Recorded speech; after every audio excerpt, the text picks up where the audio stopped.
that's what's happening. And then you have guys like, when was the last time RVJ hasn't pulled for a while? There's a couple of guys that have been that haven't been pulling for a while, and it seems like Devin and Todd and Mask are almost 2 out of 3 of them are on every card.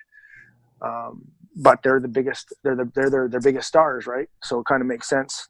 Can't criticize that. I also think, like, I watch it. I'm like, I think there's a genius behind it where they need controversy after every card, albeit in a matchup or reffing. There's controversy every fucking card. The chatter on social media afterwards, based on this, based on reffing, based on this. I mean, I think maybe there's a possibility they're sitting back laughing and feeding off it. I don't know. It's interesting because even Bart, when he was calling fouls, somebody was giving him shit for calling fouls or questioning the fouls. And he's made the comment during the broadcast, I have to call what I see. And there was someone questioning him, and I don't know who it was, but it's plain as day on the full broadcast that someone was asking him questions about why he was calling those fouls. I would love the opportunity to ref a card just so I can say, shut the fuck up.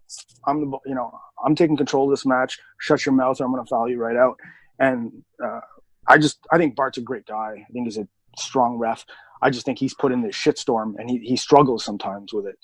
I'm not sure you should have the same ref every card. I mean, that's a lot on Bart. Fuck. That's tough on a guy. It is super tough on the guy. And I'm sure the next day, I don't know him that well, but I have a feeling maybe not this card as much as last card, but he's just avoiding Facebook. Like, just turn off his phone for or at least Facebook for a couple of days. People love to blame the ref. And I would just love Bart to say to a top guy, shut your fucking mouth. I'm going to call this and you're going to like it, or you're going to go fucking sit down with an L. You're going to lose, so shut the fuck up. And with the ref, the athlete has no choice but to oblige. You basically put him in his spot right away because you do have 100% power at that point. Just seems like refs always get intimidated. It just, you have these big personalities bearing down on you and yelling, and it's heated and everyone's sweating. Yeah. But I would just love to see him say, shut the fuck up and arm wrestle. It's an interesting point you made about the same guy refereeing every match, because the smart arm wrestlers are going to figure out exactly what they can get away with and exactly what they can do. There was one match that I thought was, well, we'll get to that in a minute. I'll hold off on that comment because it's regarding the final match. It was where Bart told one guy to square his shoulders and let the other guy not. And the commentator actually mentioned that it's funny that he's telling him that, not Jerry. But you brought up RVJ. Who do they put him against in the final? Is there anyone out there that is a strong enough contender? There's not. Going to stick the Bomba Bull in there. No, that's a terrible matchup because it'll go right to the arm. If Justin cannot use his hand, if he cannot fully use his hand, which he will, I believe, against Ryan Bowen, or those lower level or medium tier light heavyweights, middleweights rather. He cannot get he'll get thrown right on the bicep with Rob and lose. I'm starting to think maybe Danny Tesh might be the guy. We haven't, not only because it seems like he might have the stopping power with the bicep, and no one's taking Rob's hand. Rob's going to get on his side of the table with the hook. So it almost seems like the only way that a guy can give Rob a really good match is with a strong defensive hook and tons of stamina, and maybe fatigue Rob in late rounds. And I can see, I'm not saying Danny Tesh is the man. I'm just saying it looks like he could be the guy, although there's too many variables we don't know. But other than that, there's nobody. I just dying to see Todd Hutchings and RVJ at a catch weight of like 210 or something. I'm just dying to fucking see that. That's what I want to see. Rob's been dormant for a while, and all of a sudden came out to a couple of tournaments and been really vocal on Facebook, and I love following it. And when he's, I don't know what the word is, motivated or just, I don't know what it is, but he's fun to follow on Facebook because he just doesn't give a fuck, right? He'll say what he wants. I saw him at Addison County Fair last Friday. He didn't pull, but he was there. Did a little bit of practice pulling. Pulled with him after, and then I saw him at Ribfest the next day. We saw the video with him and Evan which of course, I always love that, right? 270-pound guy versus a 205-pound guy, 270-pound guy with his dominant arm, 205-pound guy with his weaker arm, and of course Ryan Bones sharing it. And fuck off, man. Whatever it takes to get spikes and shit. But they're talking about Brendan in Ontario getting a shot at RVJ. It's like I don't even think he's in his class. Yeah, it's early for that. Yeah. And based on what, like a close match with CJ Twine is the time, and a 400-pound guy that doesn't know how to arm wrestle. And Brendan's another one. Excellent arm wrestler. Excellent arm wrestler. But not a good arm wrestler when he doesn't have what he wants. And with RVJ, he does not have the better hand. So he's not going to get what he wants. And he does not have 60% of RVJ's hook. So that to me is 1 to 2 to 3 second matches with Brendan trying to fly off the handle and cheat and pump and do everything he can, but nothing will work. So I don't know who you match up with RVJ. My instinct tells me Danny Tesh. Danny Tesh looks good moving forward. What about Gasparini? Can Gasparini make 205? That could be fucking good. Stop giving Gasparini these big giants. I don't know, but or eventually he looks like he could make 205. Yeah, for sure. And if he did, that would be an interesting match. Yeah, that you have, he has the wrist. He has the wrist to give RVJ a fit, and especially in the straps where RVJ does not love going into the straps. He's more comfortable now than he was years ago, but I don't think that's the strength of his game. Will we eventually see Todd Hutchings versus RVJ at a catch weight or anything like that? I don't know. But yeah, we don't know who's a superweight hammer holder. It's Michael Todd, I guess, right? Is it Michael Todd? So do we see a rematch with Jerry and Michael Todd? Well, let's get to that match. That was an interesting one again. Like they go up match 1, Jerry just smashes him. No flop wrist, just a shoulder roll, and just presses him down, takes the win. Mm-hmm. Match 2, we all saw what Todd could do there when he peeled him open and kind of top rolled him. And then that was a fun match. Ended up Jerry clearly pushing him off the pad and getting the win on fouls. Mm-hmm. And then we thought that Todd had a chance, and Jerry kind of came back and did the same thing 2 more times as the first match. So it was, or was it 1 more time because it was a loss on fouls? Yeah. So it was 3-0. So we have Jerry, dominating match 1, looking vulnerable in match 2, and dominating match 3, and some questionable setups. I told you, mentioned that there was some commentary about Bart saying "square your shoulders" to Todd Hutchings, and then the commentator said he's telling that to Todd, but not to Jerry. And Jerry was, completely shoulder committed and pinned him. And that's the one controversy that I could pick out of that entire match. But I think that it was,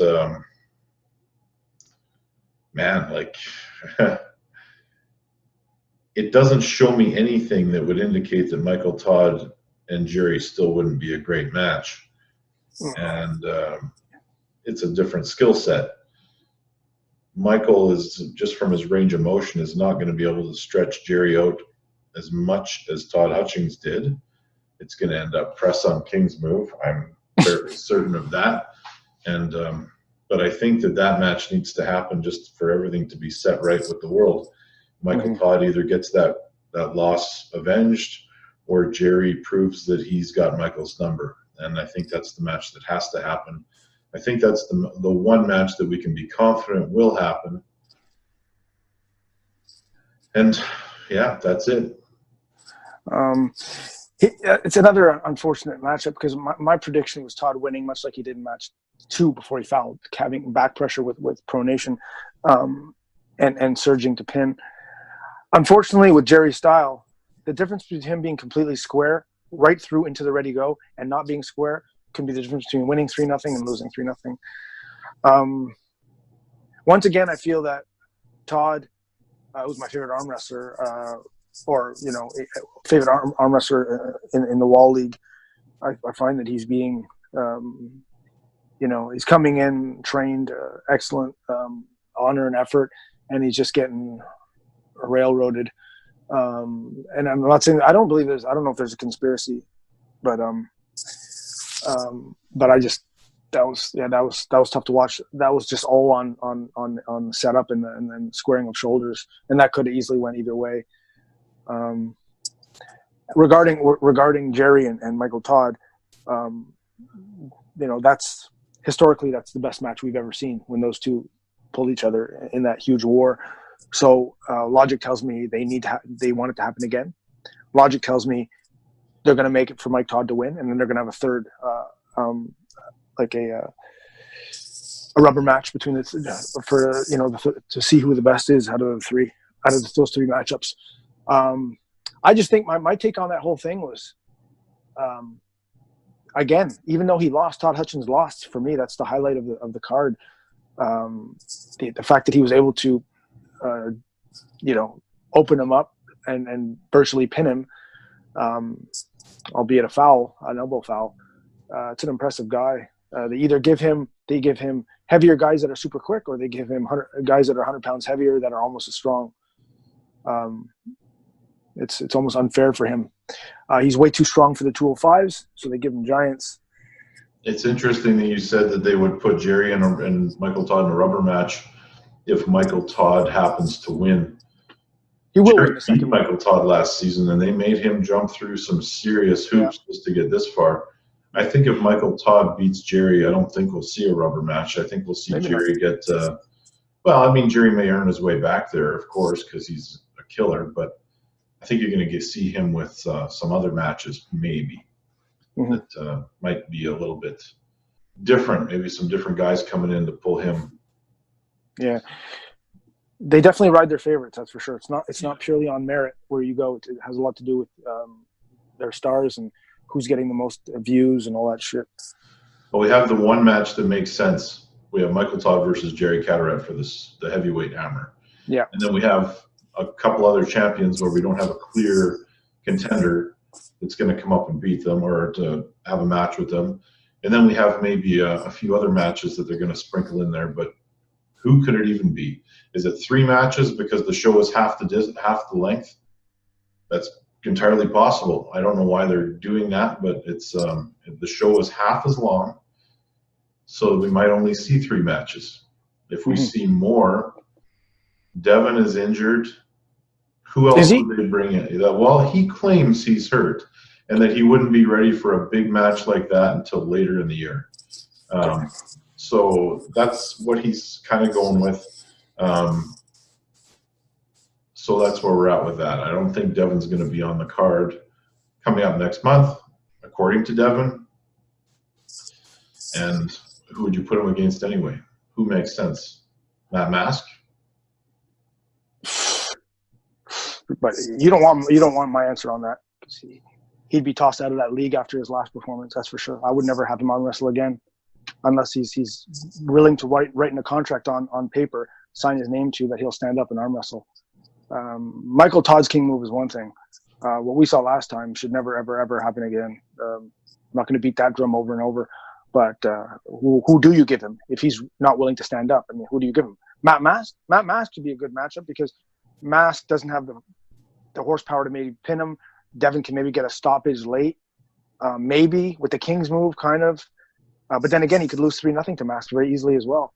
I don't know who you put him with. I don't think you put him with anyone. I don't know what they have planned for him, or when he comes back when he's healthy. Who knows? Yeah, I don't know. It's a tough card to put together, and I don't know if there's an answer that makes complete and perfect sense to me either. It's I'll pay my $4 and I'll watch it. I always do. But I don't know. I think there needs to be something a little more compelling going on. I love the super heavyweight match. Yeah. I really do. It's the one I wanted to see. I don't know if I guess we'll wait and see who they put up against each other before I start getting excited about it.